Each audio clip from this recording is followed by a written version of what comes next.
Okay, so you've recorded in your piano chords and drum beat.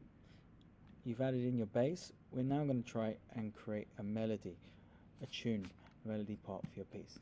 So this is what our chords sound like so far.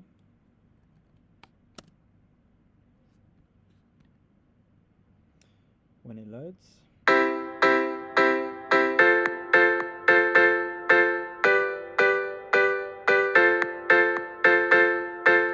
Okay, add in the drums, sounds like this.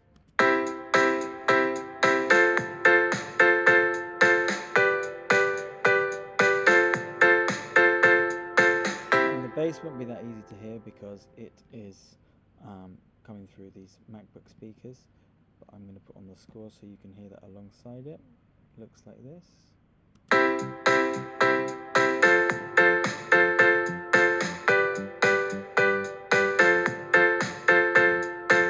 Okay, so that is all in there now. Now to create a bit of a backing track, accompaniment to give our melody a bit more time to be able to be played, I'm going to hold down Option on the keyboard and drag. Make sure you hold down Option, keep it down until that's in the position, and that will copy it. If you press it again, make sure you keep it down, hold it down, and one more time so we have 16 bars. And you'll see it's 16 bars because it goes all the way to the end of the 16th bar at the beginning of 17. Okay, so what should we include within our melody? The key features you need to include in your melody are so you need to find a catchy idea that consists of approximately 2 to 4 notes. You can pick a few more notes than that if you want, but I would recommend to start with just picking a short idea like that. Now we like patterns, we like repetition, so we want to repeat it. We don't want to repeat it too much, but we want some repetition of that. Now generally our movement between notes should be step by step. Only occasional jumps. If you jump in the melody, have too many big pitch jumps, it will start to sound a bit random and weird. And the last thing to think about is to leave some rest so that you do not play on every beat. If you play on every beat, it will start to sound a bit monotonous, a bit boring, and often catchy rhythms need a little break here and there, and it'll make the notes you play stronger. So to come back to the piece, I'm going to add instrument. I'm going to click software instrument. It's lagging a bit, and it defaults there to the electric piano. I'm just going to drag that to the bottom. We don't need this open, but we're going to change this up. I want to have a different instrument. Command K to get the keyboard up. We've got these all muted now, so we need to unmute them so that we can hear the keyboard. That does come through quite clearly, but I'm going to try a different instrument. So for the moment, I'm going to go for a saxophone. You can pick any instrument you want. You might want a flute. Any instrument that's clear and can be heard being played alongside these other instruments, okay? So all of the chords we're doing, C, F and G, are all white notes. So we're not going to be playing any of these notes. That means A up to the apostrophe. They're all the notes that we can play. Our melody, we do not want to be too low pitched because it sounds too weird, and too high. It doesn't sound very nice either. So we want to be about where it says C4 if you're on saxophone, depending on your instrument.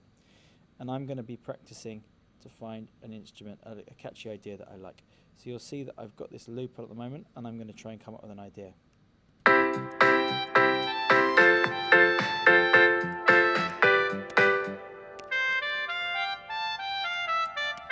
So play around with those notes and find something you like. It might sound a bit high for you. You might want to bring it down to C3.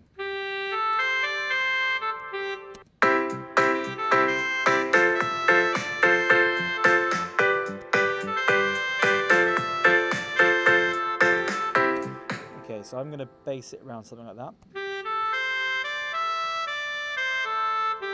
So you can see it's generally by step, apart from not playing that B on the J QWERTY keyboard.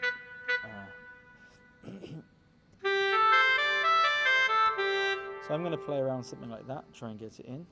So I'm going to close the instrument drawer there. I'm going to turn off the loop, make sure my metronome is on, and I'm going to try and record something in.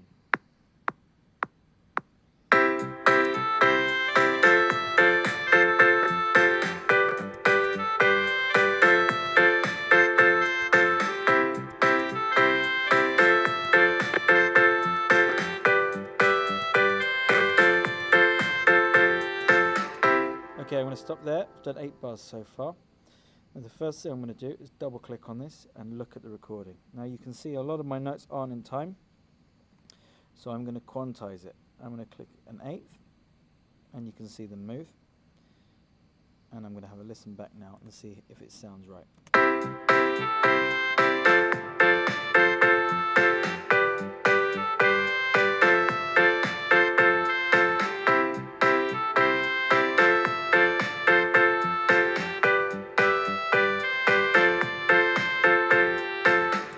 Okay, so what are we doing there? If you scroll out, you can see the patterns I'm going for. Generally, I'm going up and down in the pitch of my melody. But you can see at the end there, I've changed it a bit. I've kind of kept it similar. You can see the end is similar, but the beginning of that idea is a little bit different. So it is all about striking the right balance between repetition and changing ideas up, okay? Now you can see some of these notes are overlapping a bit.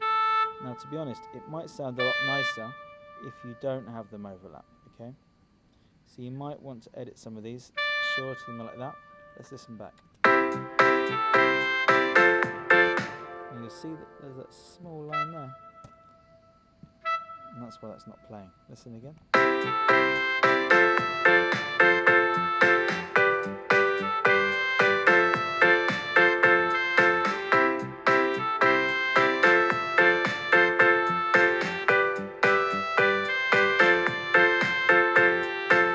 Okay, so I'm finding my melody is not quite coming through enough.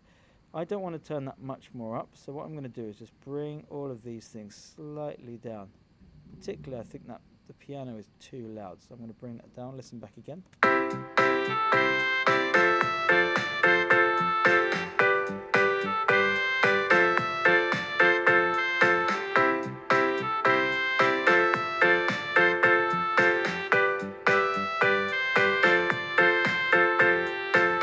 Okay, so let's look back at our list. Have we included these things?